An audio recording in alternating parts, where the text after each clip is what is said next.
guys so much for tuning in to Let Your Love Be Real. This is Cupid on the line, y'all. Hey, Cupid.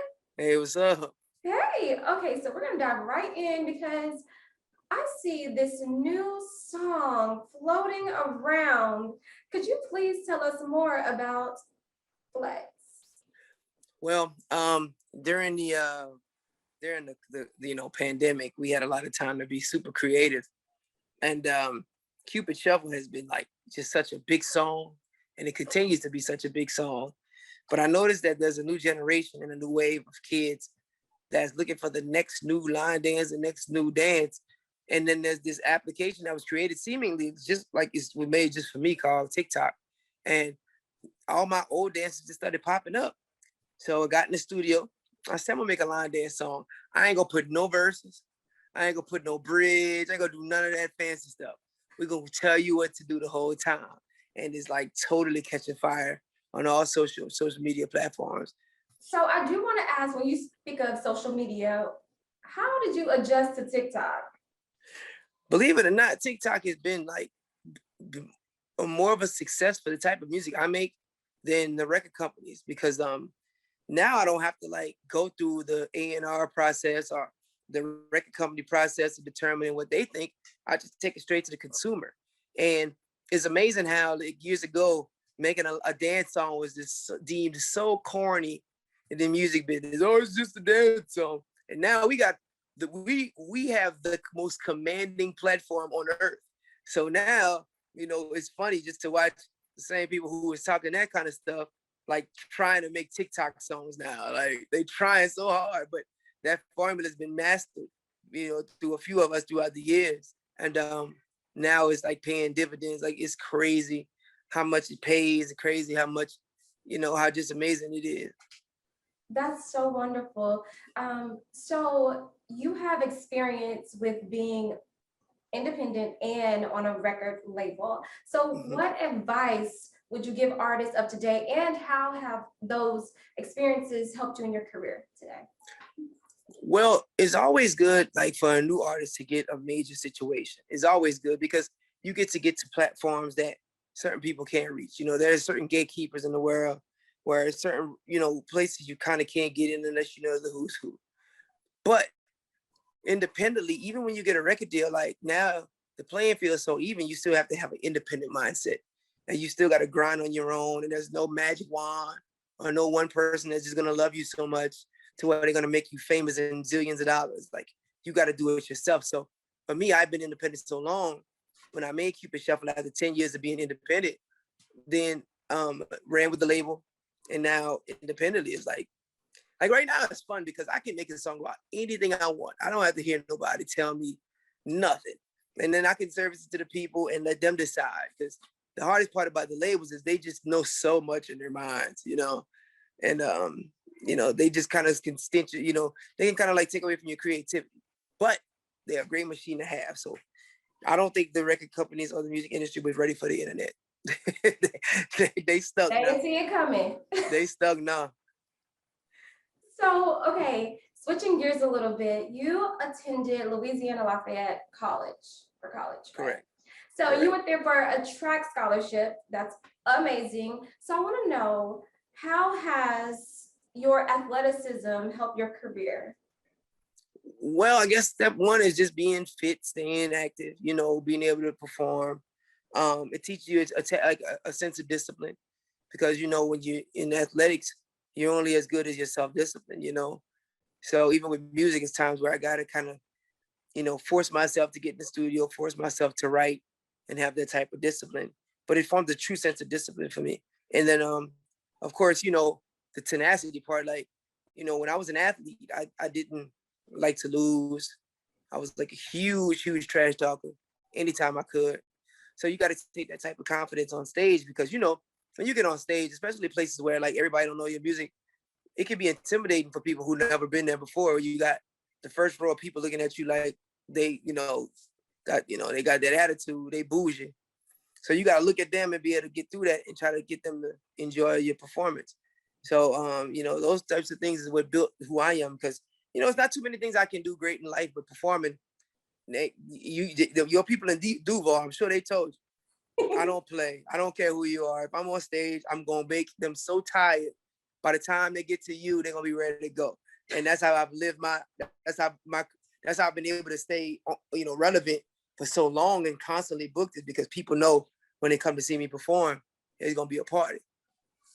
I see that you pull people up on stage. So next time at your concert, could you just go on and, because you know I'm gonna cut up on the dance floor. Just I've seen all your videos I, and having everybody on it, stage. I never, will it be a la the journalism convention?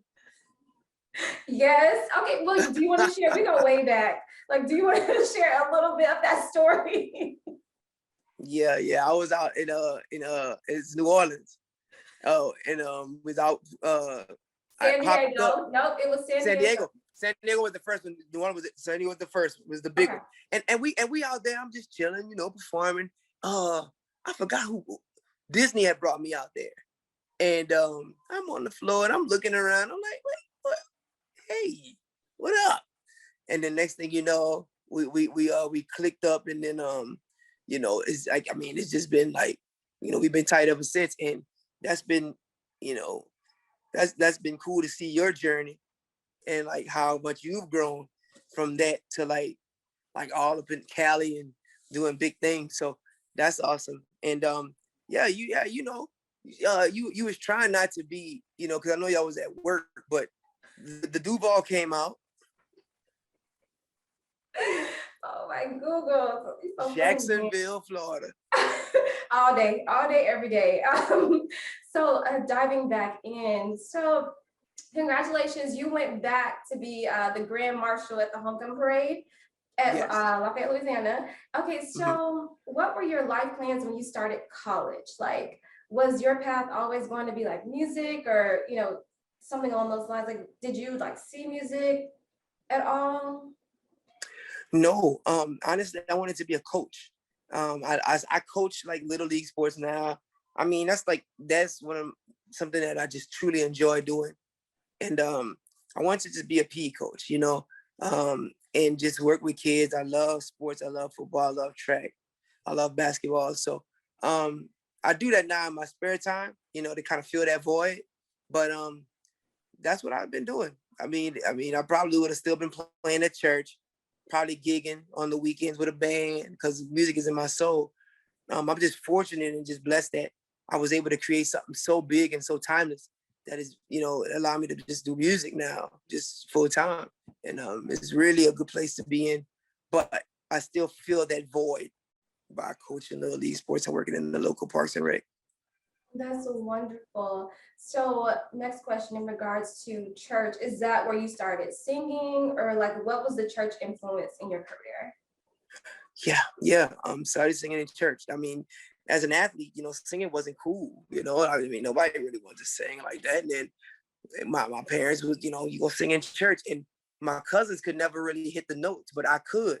So I would try not to sound good, just to, kind of fit in. And then I started realizing how much of an asset singing is, and how much of a talent. Like, not everybody gets that gift. And I started like just hanging around people who sing, hanging around the local studio here, working on my craft and building on my craft, and it became what it is today. Oh, that's so beautiful. Would you like to give us a little something? Would you give us a little? Churchy. Okay. I could do oh Lord, how excellent, how excellent, how excellent, how excellent, oh, is thy name. Yo. Amen. Hallelujah. Like, oh, so you want to hit all the notes all the way with us? Okay, we only get a little sample. Beautiful. It's a sample now. If y'all see, I'm I coming was to like, y'all I city. heard you get up there before, so. Yeah, I want to go all the way hard today, but yeah. Okay, so a question in regards to Fifth Element. Are you in contact with any of the members from that group? And what advice would you give to artists starting out in the starting wanting to join in groups instead of going like solo? You know, being in a group was the greatest thing ever for me because coming out of high school, I couldn't, I mean, I could sing, but I really couldn't sing. Like, and I was kind of decent, but the guys in my group sang. So being surrounded by them every day, I was picking up on different skills and crafts and stuff like that to just get better. We are still in contact, man. That's my guys. We actually all had a little text group the other day, and one of my group members, I had a concert in North Louisiana. He lives there, so I invited them down and I pulled him on the stage and let him do something and sing. So, you know, they've been a blessing because they really truly got me where I wanted to be vocally. Because you know, it's just something about like them boys. They could sing. That's all. I was like the third best singer in the group. I was the dude who would hit the high notes all the time. So you know, the other dude was the lead singer. So yeah, they taught me a lot, and I'm very grateful that I started off my musical journey with them. That's so beautiful. So you mentioned Lafayette and this journey. So how have you, or what have you done as far as like your community? How involved are you in your community? Oh, very. You know, I mean, I'm to the point where now where I really don't broadcast a lot of the stuff that I do. You know, I probably visit. You know, but like before the pandemic, I visit at least 100 schools a year. Um, I mean, people call mentorship, mentorship programs, and just so much. And of course, coming from Lafayette, Louisiana, there's me, there's Daniel Cormier, the MMA fighter. We graduated together. We graduated the same year out of high school. Dustin Poitier, another USC fighter. So you know, I went to school where they fight a lot, but we don't. But we don't. You know, our city's not big, and you don't have a lot of people that just get to that higher level like that. You know, my friend Denise Boutte, she's a big actress. You may know her from Meet the Browns and Why Did I Get Married? She's from down. She lived down the street from my grandma's house. So there's a few of us, but you know, we try to stay grounded and stay here to give people hope that they can get out of this city because you know and be a role model that you can be anything you want to be coming from a little small town like Lafayette, Louisiana. That's so beautiful, especially to stay connected with those from home. So I want to ask, how has COVID-19 affected you as an artist and maybe even your other artist friends? Well, COVID-19 was bad. It's bad, flat out. I mean, because we were the only occupation that was deemed wrong, and you know, concerts were just so bad. You know, so it was painful. I mean, really and truly, a lot of my musician friends had you know mental issues, anxiety. It was rough because you know whenever anything in the world happens, the first thing they do is call for entertainment. You know, we're gonna raise money through concerts and this, that, and the third, and we would just shut off. So but it was a recharging moment for a lot of us to be able to get back to kind of get into some normalcy because you know you go on so much you really don't realize how much time that you're wasting and not you know focusing on like you know on your people. So it was a good recalibration, but it was very difficult because a lot of it I just couldn't understand. Like I know it was on the you know a lot of people didn't really understand what's going on, but for me, I just couldn't understand some of the logic. Like as things started happening, you know, I would coach a basketball game and they'll have 200 people. But if I tried to do a concert, they would say no. And I'd be confused. Like, you know, so it was just so much inconsistency of information. That part. And then just hear no, no, no, no, to where it got to the point where, like, you know, I started getting real envious of people that was going back to work. Like I was like, you know, like this ain't right, you know, but things are getting back and I'm excited about it. But I pray to God that whatever they did to drop the ball on COVID, they don't do again because I can't do too many of these. That's crazy. Oh, so I do want to ask, what did you learn about yourself during this time? I mean, I learned a couple of things. I mean, you know, I realized how impatient I am. I realized how goal oriented I am and how my drive can be deemed, it can be like, um, looked at as like not a good thing because when I go after something, I'm just my tenacity. I just don't, I don't see you can't tell me I can't. But with that it consumes a lot of time, a lot of energy, and it's tunnel vision. I don't see the stuff that's going on around me. So it kind of made me realize that I need to look at everything instead of just looking at tunnel vision, especially when you're trying to reach your goal in a career. You sometimes you get to the goal, and when you get there, you look around and nobody's there because you didn't really like check on them while you was on your way there. So that's what I learned about that, is that like time in life goes on. You got to maximize all the time you have with things that actually matter. Look, that is so beautiful, and that's so important to remind those that are watching that you spend time with those that really, really matter. So let's talk about Cupid Shuffle.